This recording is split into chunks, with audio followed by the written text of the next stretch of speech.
Good afternoon, colleagues. I'm hitting the go live button, and I've been waiting for a few moments for Dr. Campbell.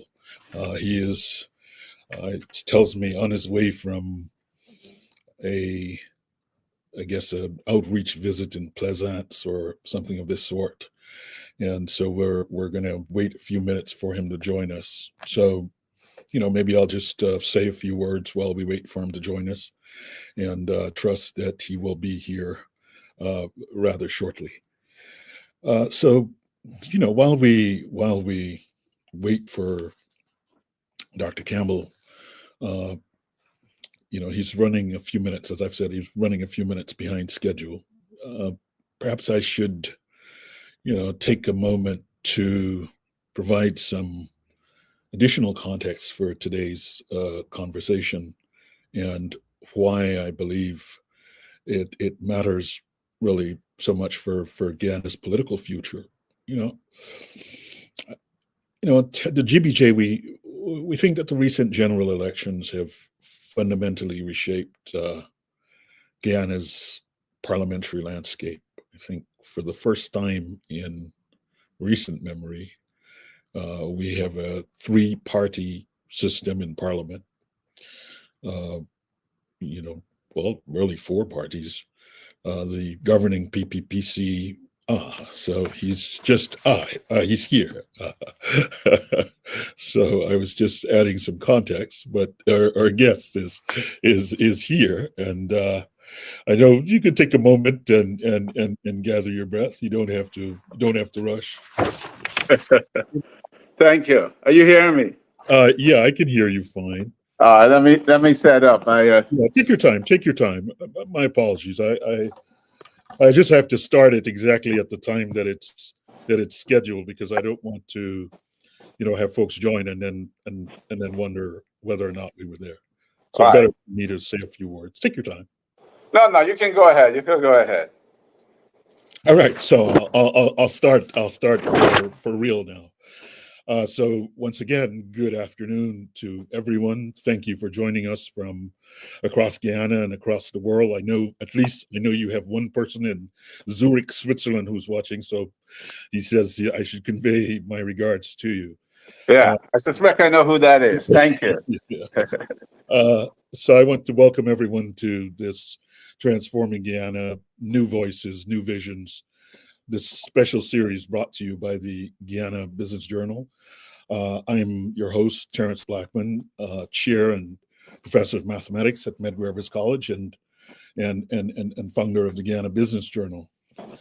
The point, so just to set the stage, as I was attempting to do earlier, the point of this series is to bring together the sort of emerging leaders, the professionals, the innovators, the folk who are shaping Guyana's future during this, as many would say, unprecedented period of economic transformation.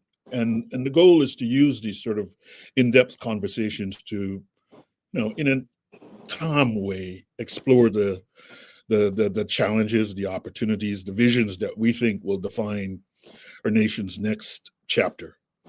Oil wealth and opposition strategy in this case. And we'll try to ask some questions that we think matter to Guyanese in Guyana, but also to Guyanese more broadly in the diaspora. So to set up today's conversation, if we look at the recent elections, the political landscape has shifted dramatically. And today, I think we have an opportunity to speak with someone at the heart of that change. A new voice, bringing a fresh vision to parliamentary politics. Our guest is known to many of you. He's Dr. Terrence Campbell, MP. And while new to the halls of Parliament, he is certainly not new to leadership. He's not new to strategic thinking or navigating complex challenges. And in some sense, Dr. Campbell represents exactly what this series is about: a new voice with a distinctive vision, bringing decades of private sector experience into the public arena. And so we see him bringing to politics a rare combination of academic excellence, if one can still laud academic excellence. I know that we still do, and practical business experience that few can match. I'm often tempted to say a few things, but I think it's important because, there are not only guests in Georgetown who know you very well, but there are also guests in Houston and Washington, D.C., and New York and London. And so let me just share a bit about your background before I invite you to speak, if that's okay. It's fine. Go ahead. Yeah. Dr. Campbell holds a doctorate in business administration from Edinburgh Napier University in Scotland.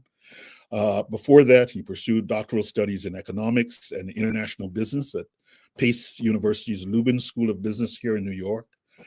He successfully completed his comprehensive exams, and so that as I was reading, I think you've literally almost completed 2 doctoral degrees.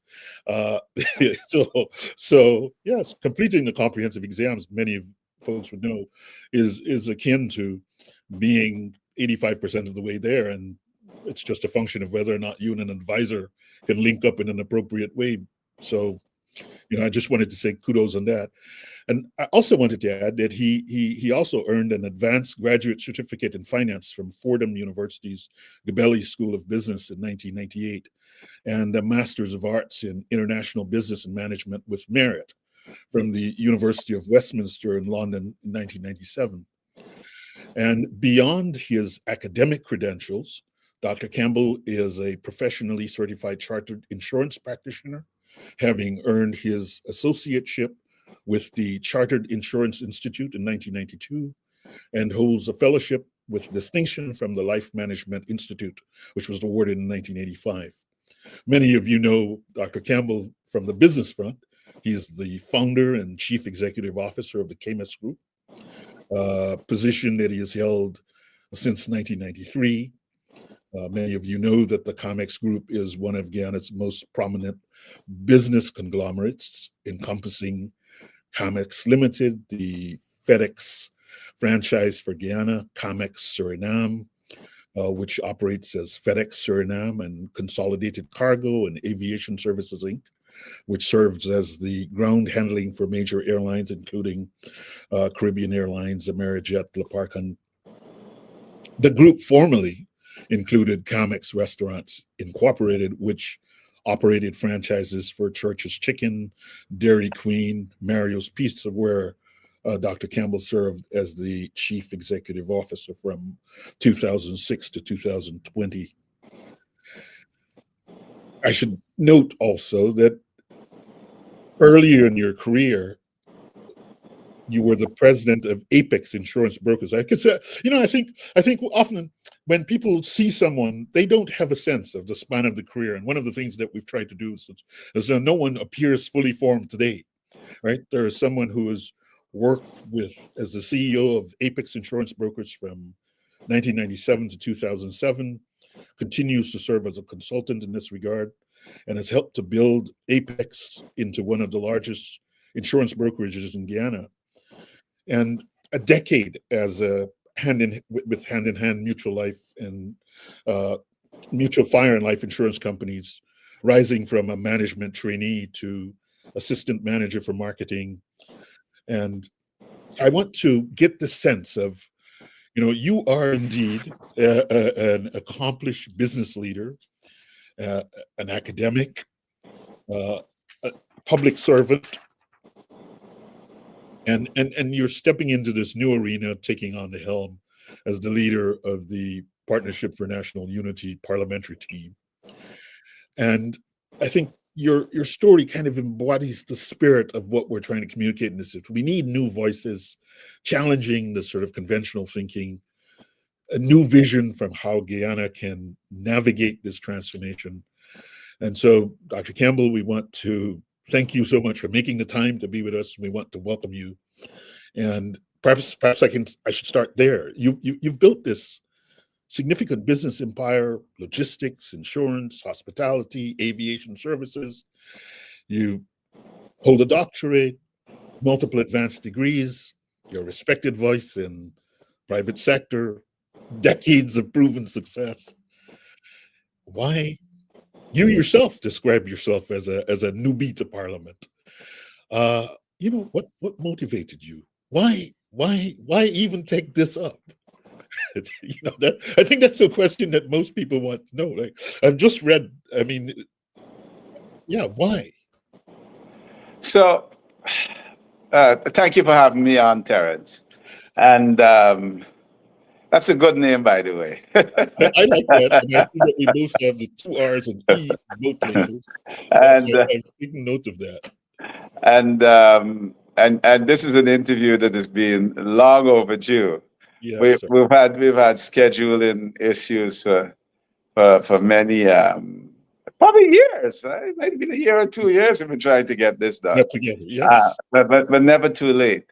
And even today, there's a scheduling issue which caused me to be a few minutes late. I was out on an outreach in Pleasance, working that area. So apologies for being late, and thanks again for inviting me to your program. I'm getting a little feedback. Can you hear me clearly? Yeah, we can hear Okay, you. We can great, hear great, you great. clearly on this end.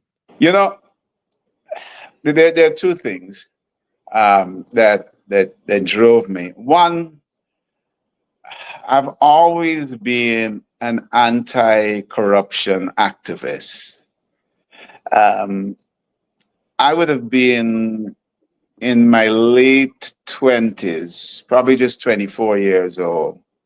I think it was around 1988 when I decided that as I entered business, just starting business, I looked around Guyana, and there was a lot of corruption, a lot of evasions of customs duties and so on as people engage in business activity.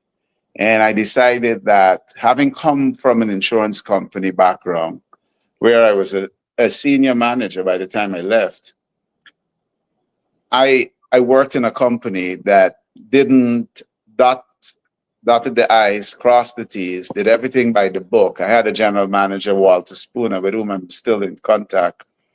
And we did everything right, and we were able to make a profit.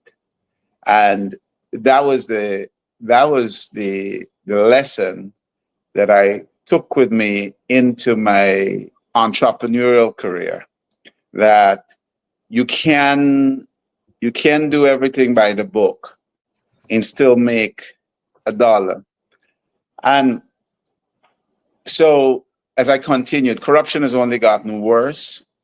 And I would submit to you that the reason you and many of our top minds much sharper than mine, live abroad and live outside of Guyana is because of corruption. And I just had a conversation earlier today with a good friend. And, success in Guyana belongs not to the professional, really, the professional class. It belongs to the class that are willing to take risks that with the rule of law, risks with corruption, and so on. The greatest benefits from our economy currently flows to those who are not willing to honor the laws of Guyana, who operate without ethics in professional life. And what that does to the professionals who qualify and are working jobs and so on, they look at this growing disparity between where they are and where this corrupt elite is. And there's a dissonance. They don't want to get involved in the corruption, most of them, and the dissonance occurs. And what is the result? Emigration. They leave. And so that has been a primary driver for me, because I think we need to, so that corruption has a lot of negative effects. effects on education, about which I'm passionate. We have had a 50% high school dropout rate for decades. I walk the streets of Guyana in a way now that I've never walked them before. And I run into young people who don't even see themselves as, to my mind, every young person should see themselves as being capable of being the president of Guyana. There should be no limit to their ambitions. And I run into young people who just have zero self-esteem in this country. The education system has failed them. They're lost. I would say that at least 50%, there's a correlation between the statistics that the international agencies give to us of 50% of Guyanese living in poverty, with 50%, I would say, of Guyanese who lack self-esteem, and 50% of high school dropouts. There's a strong correlation straight across there. And even as this fastest growing economy in the world, not necessarily true, but maybe over a number of years, is exploding, it is crushing, Terrence. It is crushing thousands of Guyanese. I meet them every single day. I just left Plaisance for the second day running. And those voters are saying to us, they're saying, we were treated badly and nobody looked out for us. Governments do not look out for us. And we have to assure them that, listen, we understand what was done wrong, and we are guaranteeing you that if we return to power, we're going to look out for you, because you are the ones who we need to put us back in power. So the passion for this now is driven by, it was driven first of all because I was an anti-corruption activist, and that corruption has led to inequalities and inequities in health, in economics, in everything in this country. And unless we fix corruption and the inequities that are there, because at the policy level, we don't have national policies that are real. We have national policies to give handouts to those crushed in this economy, in this oil economy. But we don't have national policies to lift them out and give them a sense of participating in this economy, of developing them, of self-esteem. We don't have any policies to lift them out of their poverty. We have we have policies just for handouts. And so I am into politics with the goal of transforming that. The goal, I think we have to remove corruption. We have to address inequities at the policy level so that we make life better for all Guyanese. I am of that independence generation, born in 1964, just 2 years before independence. And I detest where I see Guyana today. And I'm in politics, you know, with whatever little years I have left to make a change. So part of my legacy must be that I fought for and made a change in the direction that we're heading. No, thank you. Thank you for that. I think I better understand your motivation. I mean, and I think you're right. There's a sense, you know, recently I was having a conversation with someone and the model of Singapore came up, and you know, they have this sort of meritocracy, pragmatism, and honesty, and their zero tolerance for corruption. And they felt very strongly that corruption was a kind of cancer that would eat away at the society. So I think I see the motivation for you coming, and this now gives me a sense, because I wanted to ask you about that, because I remember you were engaged with this ANA thing earlier about around the constitutional reform and Rise Guyana before ANA. Rise, Yeah. Rise. Mm. And yeah, that was his ad. So now I have a better sense of why something like Rise kind of animated you. It was more a sense of, you know, we want to see a society that works, in which, you know, the rule of law, broadly speaking, is applied evenly to all of the people who are a part of this thing. And so I'm not going to ask you this. So here's where I want to ask you, because you just led me there.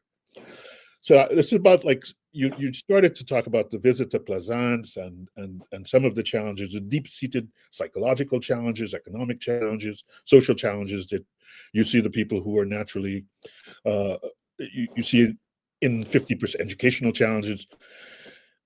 So talk about, like, your strategy and your vision for, you know, the APNU suffered a real setback. I mean, there's no question about the sense of that setback. And I know I've seen, and I guess you are already, right? You've been saying, you know, you're ready to work very hard. And so I wanted to say, wanted to ask, like, what in the next 90 days, what is the immediate concrete 90-day plan for rebuilding the public trust, demonstrating that APNU's relevance to the average Guyanese citizen who, as you rightly note, are looking for something new? And I mean, and I don't know if you want to address that, but as I was coming in, someone sent me a note, as you know, people, because they knew I was talking to you about the resignation today of the former mayor, Ubraj Narain. And so it's that sense in which, okay, I'm not resigning if I feel we're going in the right direction. So I want to know, like, what's the 90-day direction, and convince us that we convince the audience that they should be getting on this train with you. First of all, let me say, since you raised it, that I have met Ubraj on a few occasions, and I wish him well in all of his future endeavors, political or otherwise. I just want to set one thing straight. I heard him say that he called me about outreach, and that is incorrect. I called Ubraj simply because I heard that I was told by Norman Brown that Ubraj intended to launch an attack on the party. And I called to find out what was his reason, what were his reasons for attacking on the party. And we did have a discussion about outreach. I just want to set that straight because I think it's important. Ubraj didn't call me about an outreach. I called Ubraj because I had been told that he intended to put an attack on the party by Norman Brown. But I want to wish him well in all his future political endeavors. It's hard for me, Terrence, to speak about a 90-day plan on my own that is not, been endorsed by the Central Executive Committee, at least, which is currently It's also outside kind of. of an interesting thing, whether you want to respond to it or not. Actually, that was one of Right. the structural things. Yeah, outside. The Central Exec is the highest decision-making arm of the body outside of General Council and ultimately the Congress of the party. But what I can tell you is that one of the first things that we had to do, and I will not say everything, obviously, some things are strategic information, but one of the first things that we had to do was to determine what were the key drivers of our electoral performance. And the original plan was to engage a professional firm for a survey to try to get the dimensions of that loss, truly understand it, a deep dive. I think what eventually ended up happening, we never engaged a professional firm, but we hit the road on a listening tour, which continues up to now. And at the end of each outreach, yesterday, today, there's a report written up, and without complex quantitative analysis, we can see teams. I can switch to more qualitative analysis, much to your displeasure. But we can see teams emerging as to what the drivers of that loss, or were the drivers of that loss, And from those teams, then comes the strategy, to turn around the fortunes of the party. That listening tour is still ongoing. It's been expanded nationwide, and it's going in.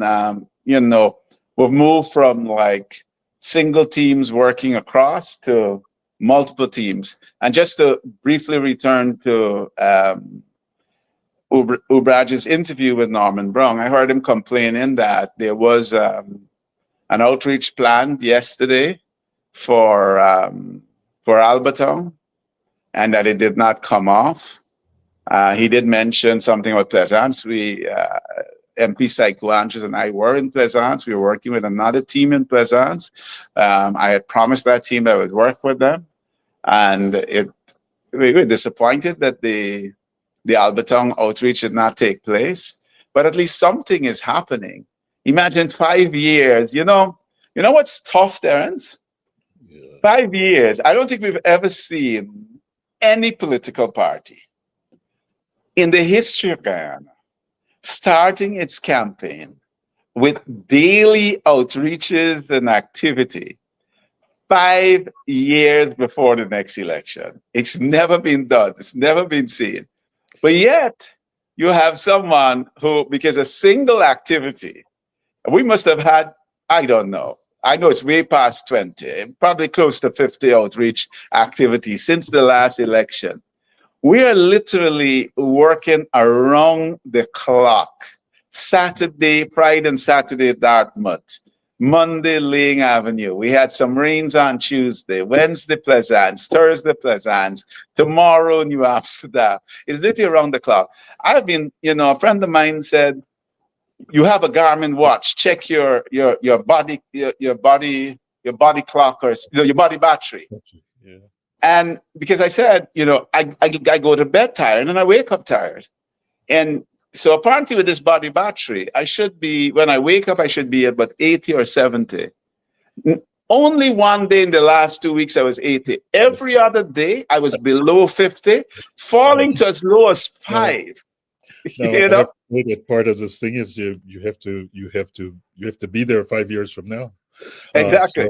But we are pushing. And so sometimes it's frustrating to hear criticism because a single outreach did not take place. But anyway, to get straight back to topic.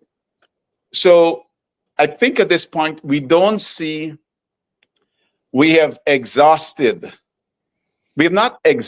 the listening tour, but we don't see new teams emerging. Basically, there are 5 teams that have emerged that signal the reason for our loss. And we've saturated, as we would use in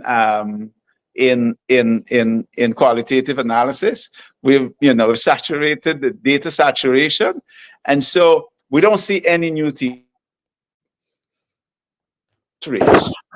What are the drivers of the loss? And now it's time for us to start putting in place strategies to turn that around.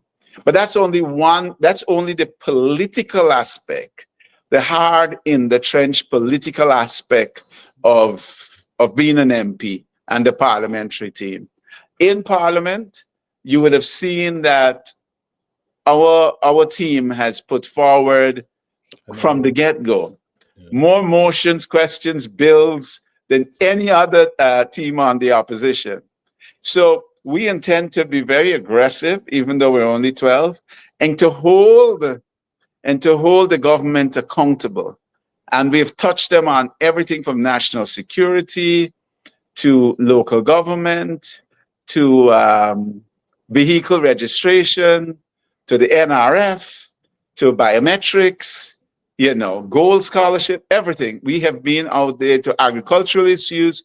We have gone and we have already laid motions, questions, and even bills before the National Assembly. So the strategy is both in Parliament to hold the government accountable, to use Parliament as a platform to communicate with the people also to hold the government accountable and to do the political work. I've said this over and over again. I think that proportional representation has been bad for Guyanan parliamentarians, in that parliamentarians have come to the point, mostly in the government benches and on the opposition benches. Being a parliamentarian has come to mean that you go to parliament and you go home, you enjoy the benefits of being a part. It's not about engaging with the constituency and engaging with your constituents. And so, as the parliamentary team lead, I am looking to get a change in that, to see all of the APNU parliamentarians out in the field, engaging the constituents, because that's the only way to win an election.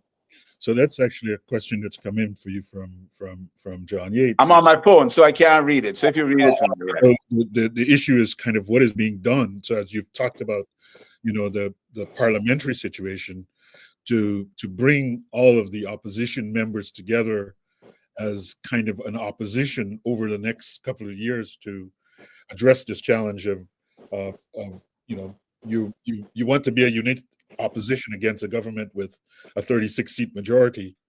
And so, talk a little bit about your vision for, opposition collaboration in this kind of new political era. I mean, I've heard you allude to this Westminster conventions and things of that sort regarding the legal challenges of the.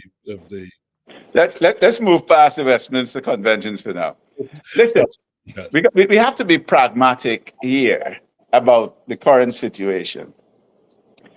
There are three parties in opposition. Yeah. There's the Win Party, there is the APNU Party, and there is Forward Guyana Movement. The supporters of the opposition,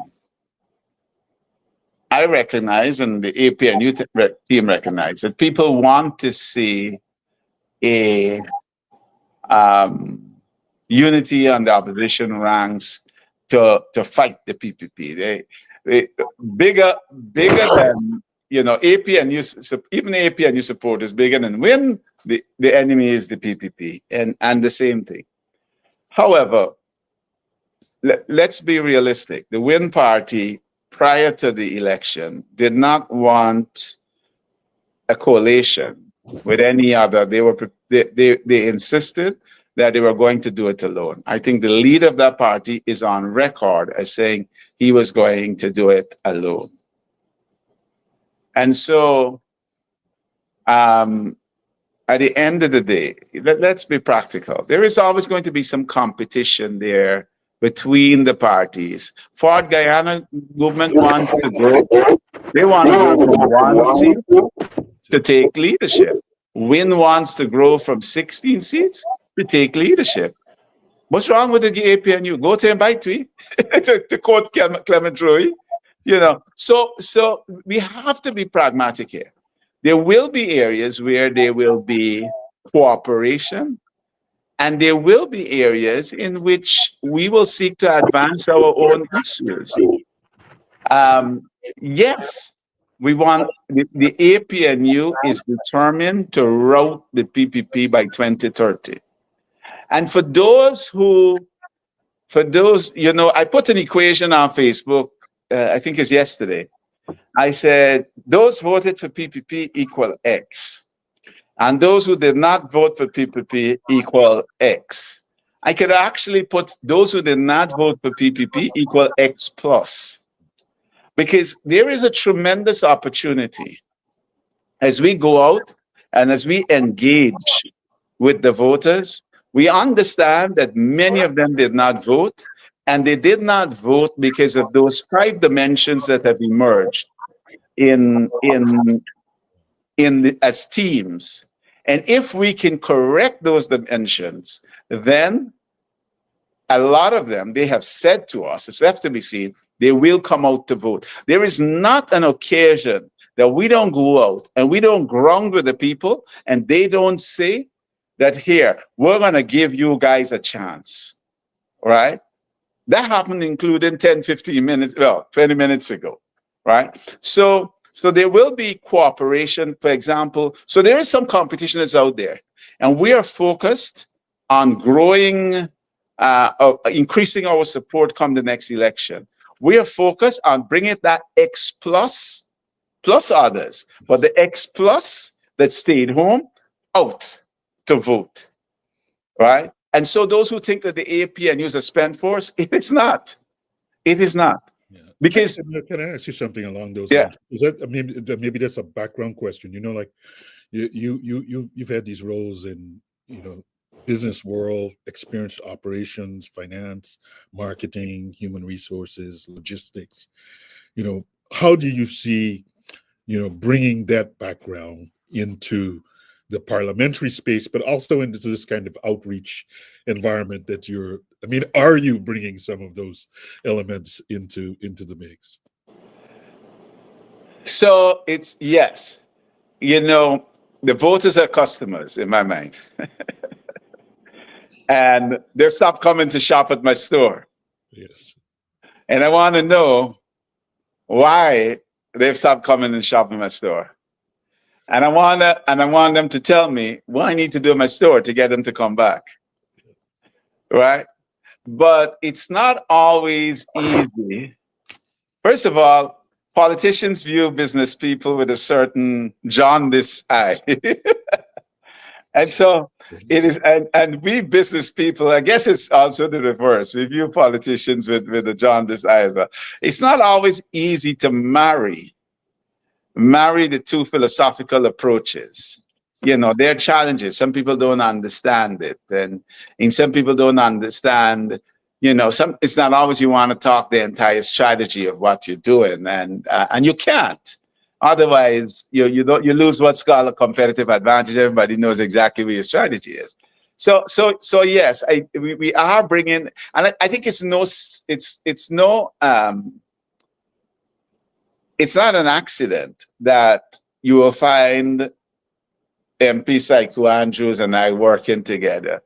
It was not deliberate. We didn't sit down and say, hey, we're both businessmen, let's do this. I think we just gravitated to each other naturally because our approach is business. We are not phased by having to build from scratch. He built his business from scratch. I built my business from scratch. So we're not phased by the fact that the APNU is down to 12 seats. We're accustomed to the heavy lift of doing what's necessary to turn a situation around. You know, actually, on that note, I mean, one place where I think I actually thought you would have said this in the beginning, you know, this question of the, you know, you talked about your service in the investment committee for the National Resource Fund, and kind of, you know, you've been a fierce, consistent critic of the government's management of the fund. You know, you've called the oversight board a rubber stamp.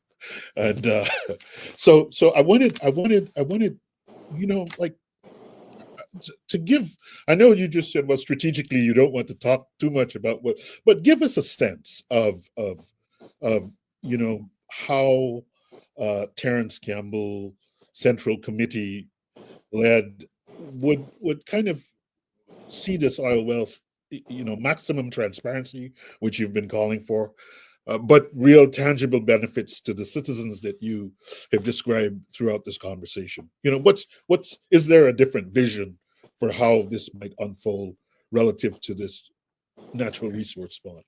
So the Natural Resource Fund, any sovereign wealth fund should have, and especially, well, not necessarily, one size does not fit all. In Guyana's case, it should have a economic stabilization aspect.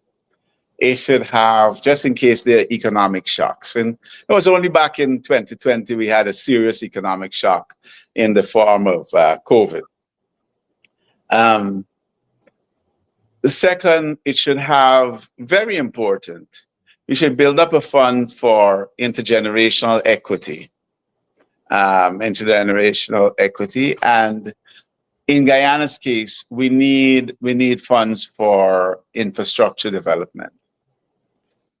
Now, I have advanced the bill, and one of the things I don't like about Guyana, Terrence, is first of all, there is this impression that it's stupid for the opposition to advance a bill.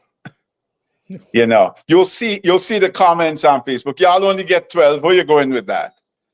And it shows the immaturity in our politics, because everybody, if we advance a bill, government, other opposition parties, we should examine the bill on its merits. Not because something comes for the opposition means that it must be killed on or dead on arrival. And you know, in the US, and you're there, and you know, very often you will have bipartisanship, and you know, a Republican senator and a Democratic senator will come together and advance a bill, right? And here in Guyana, you know, we have advanced a bill which is subject to debate, and on the Natural Resource Fund. And one of the things, so let me share a little bit about that, and because that kind of explains the view.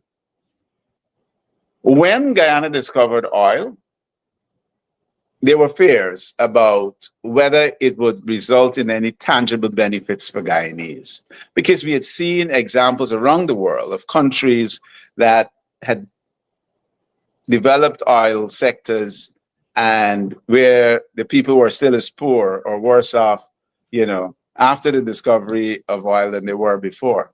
Right next door we have Venezuela. We don't have to look very far. We don't have to jump, you know, all the way, you know, anywhere else. Right next door in Venezuela. So there were fears, and one of the ways in which we could try to prevent such an outcome was a sovereign wealth fund. Now, oil is a non-renewable resource, right? Depending on who you listen to, say the International Energy Agency says oil demand will probably grow on. They didn't say it'll be strong, so it'll grow until 2050, and then it falls off. So maybe we got 25 years of oil. Maybe we have less, because even as they say that, they also say that 2025 will see surplus oil production, which will probably drive price down, right? All of these things have impacts for how, whether we last until 2025, or on the other hand, you know, production increases, so we end up with surplus oil and price goes down. They have impacts for our earnings from oil and what we'll be able to do with it. So at the end of the day, whichever view you take, we have to take a wise approach to our oil wealth. Now, what we have called for is transparency on that oil wealth. It's like, you know, I bequeath to you a $10 million. You know, ideally, from a conservative economic perspective, I'd like to see you invest the 10 million, and so that you get an income that you can enjoy, you know, in perpetuity, right? So we have asked, listen, we want transparency, since these funds are coming from a non-renewable resource. We want transparency on those funds and how they're being spent. But that's not my only concern. I have another concern with the rate of depletion of our oil wealth from the NRF. But let's not jump on the depletion, because with the depletion, it means we're not putting aside enough for economic stabilization. We're not putting enough for intergenerational transfers. But let's come with the spend. We want visibility on how this is being spent, right? And it's subject to debate. The bill that I've advanced says, hey, put the funds into infrastructural development, right? Now, let's be clear. Infrastructure development does not mean that the poor does not get benefits from this. I'll tell you for one, and I make no bones about this, some of the inner city, you know, housing that were built years ago under the Burnham administration, where people can't even get water on their top flat, Terrence Campbell by himself. Don't take this as coming from the APNU. Terrence Campbell by himself will have absolutely no qualms about range by range, taking them down and putting those people in proper housing, Yeah. right? That's infrastructure development. It's a benefit being delivered to the poor. Yeah. When I build a new school or a new hospital, right? That's also infrastructure development. But some people, some economists and some observers got a little alarmed by my saying infrastructure development. But what happens with the oil money? Prior to oil, our tax revenues and loans that we borrowed finance infrastructure. What happens now is that oil money comes in and it doesn't, even at this point, it doesn't fully fund our infrastructure development. But it funds, if you were to, if you looked at the infrastructure budget and you look at the oil revenues, it's a little short. If all were put to infrastructure, it would still be short, right? But what the oil funds have done is then, if oil funds are directed infrastructure, it relieves the recurring revenue from taxes and so on to do other stuff. So some people have argued, hey, people are not going to get cash transfers. Yes, people will get cash transfers. It'll come from the recurring revenue. And so the vision, but all of this, like I said, all of this, we need to move our politics to a more mature level where a bill is presented, maybe it's sent to a select committee, we discuss it, and then we produce something that everybody can agree on. But it must not be that politicians in Guyana jump up and say, where are they going with this bill? They only got 12 seats. That's dead on arrival. That is immaturity, and I will fight it with my last breath. No, I think there are two questions up. You see, it took so long to make the conversation, and already the hour is running out. But I wanted to do two things. So this one I wanted to say. When we kind of did like the analysis of you talked about like tangible benefits for the population, and it was true. I mean, it was objectively true that in the last election, the APNU, by way of the manifesto, had put forward kind of really the most. So we went by the metric of, if you wanted to reduce poverty for the most people in the shortest period of time, then the set of proposals in the APNU's plan would have been the set of proposals that did that the best among all of the plans that were there. So the point is, I wanted to know, is this still a part of that kind of vision of the APNU and Terrence Campbell's sort of parliamentary? And then to kind of go on just a little, you sort of said, well, like, I'm a benevolent capitalist. That's how you described yourself.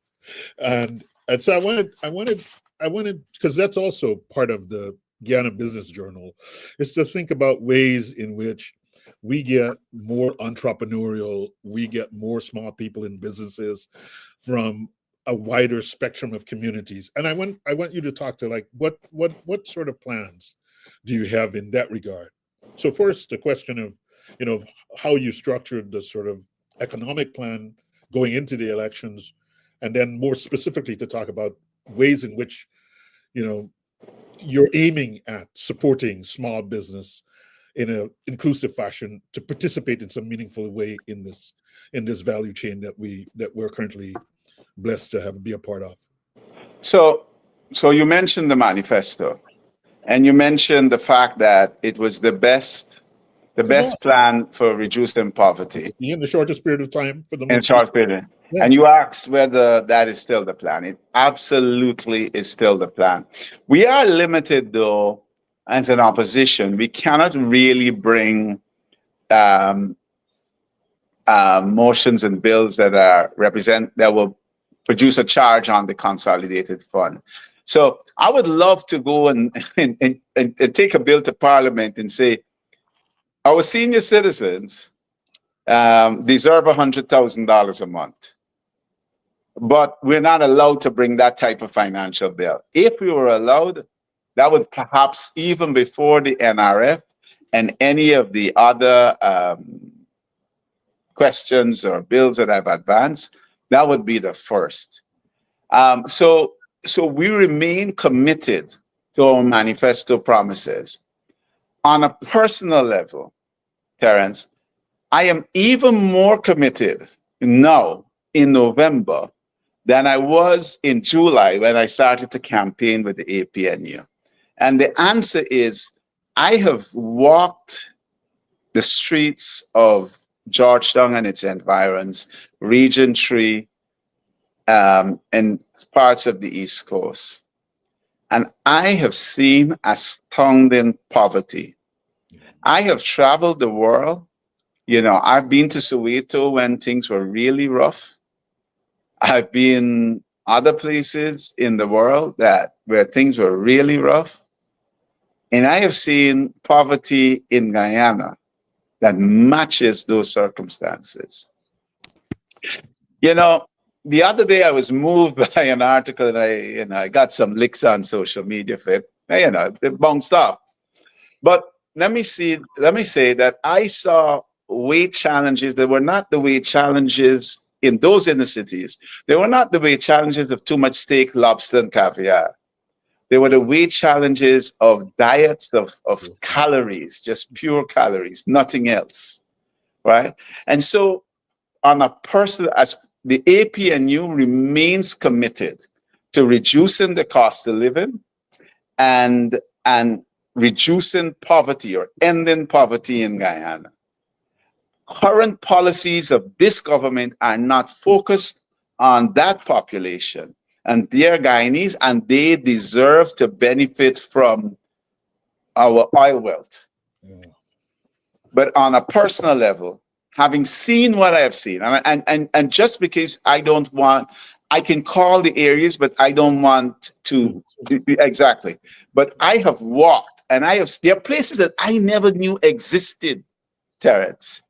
And I've been a guy, I've been in and out of Guyana. You know, I travel, but basically one leg is always in Guyana, whether I'm New York, London, wherever. One leg is always on the ground in Guyana.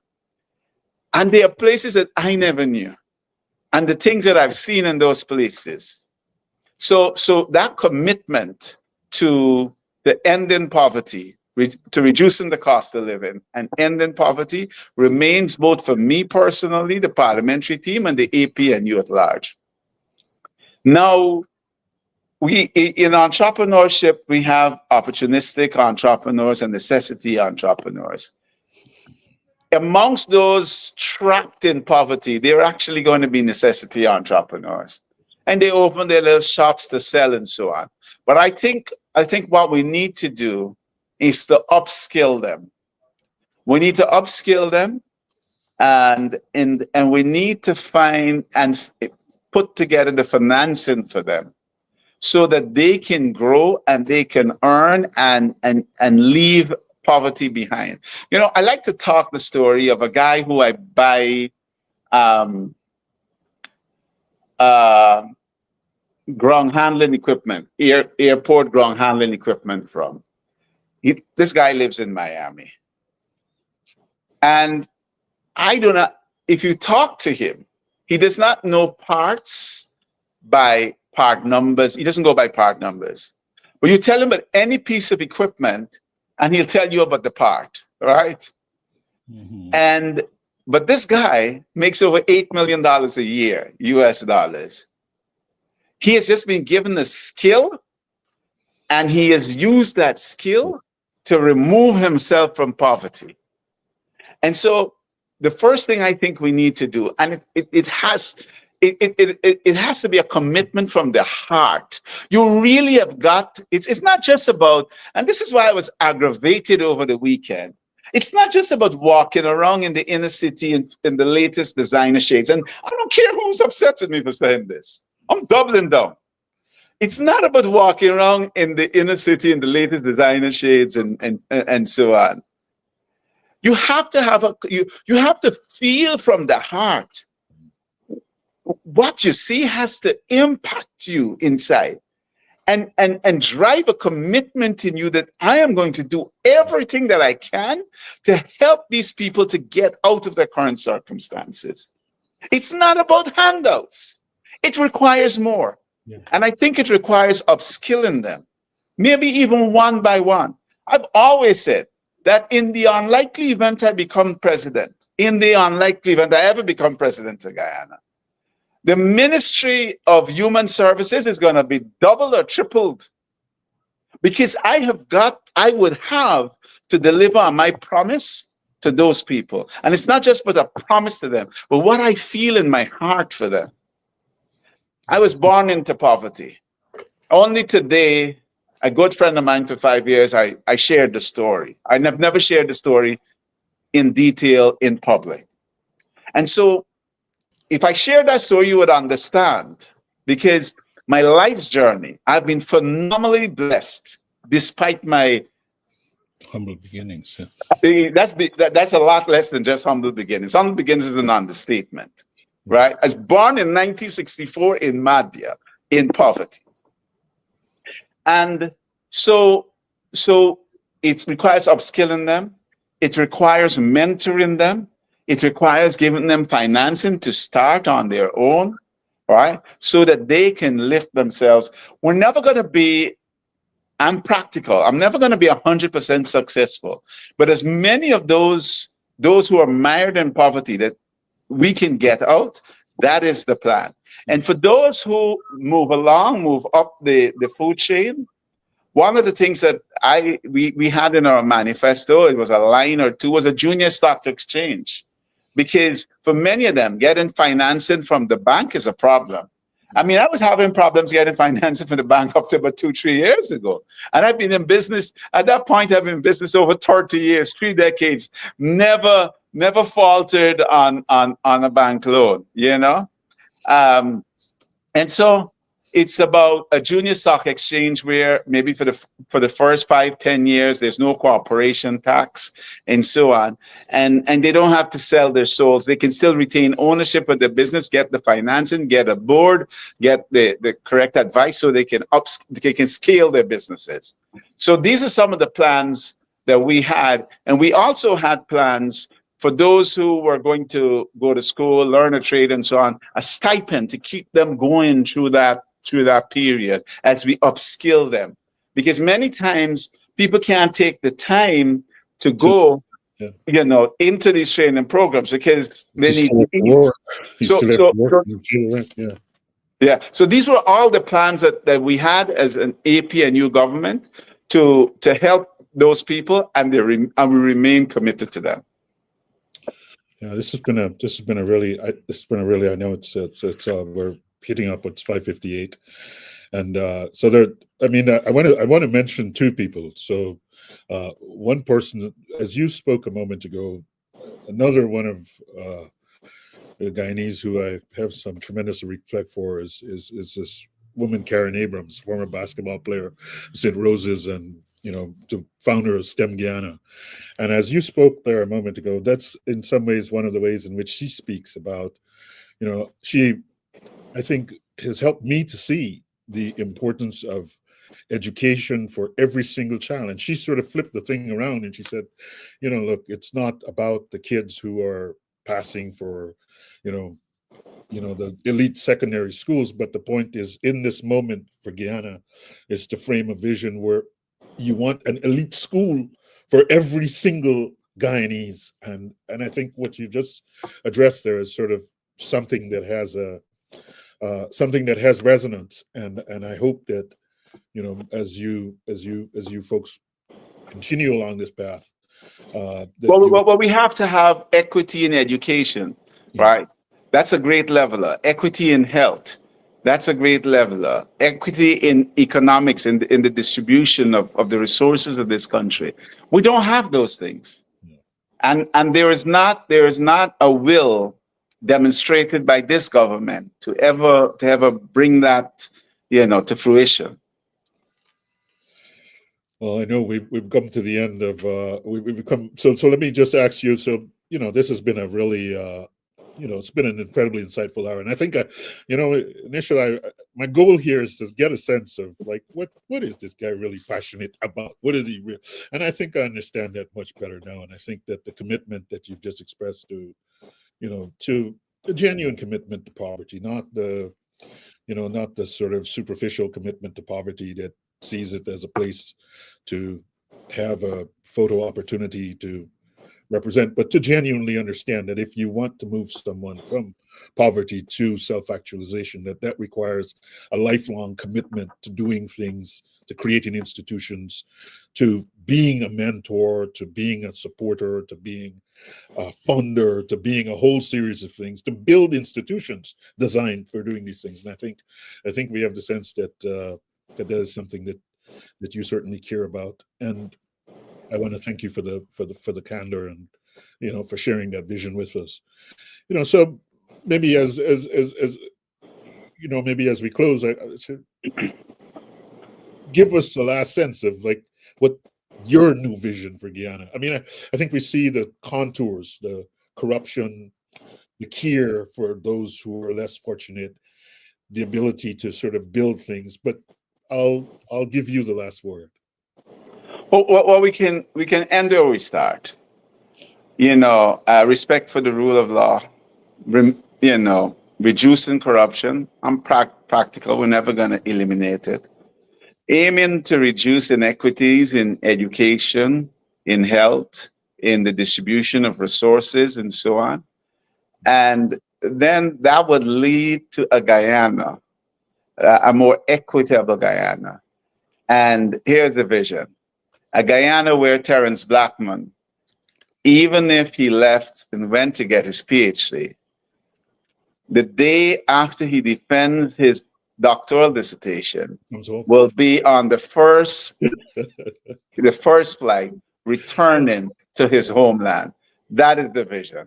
I want a vision where our best and brightest return to Guyana because we have a country where the rule of law is observed. You talked about Singapore, and just let me share this quick one with you.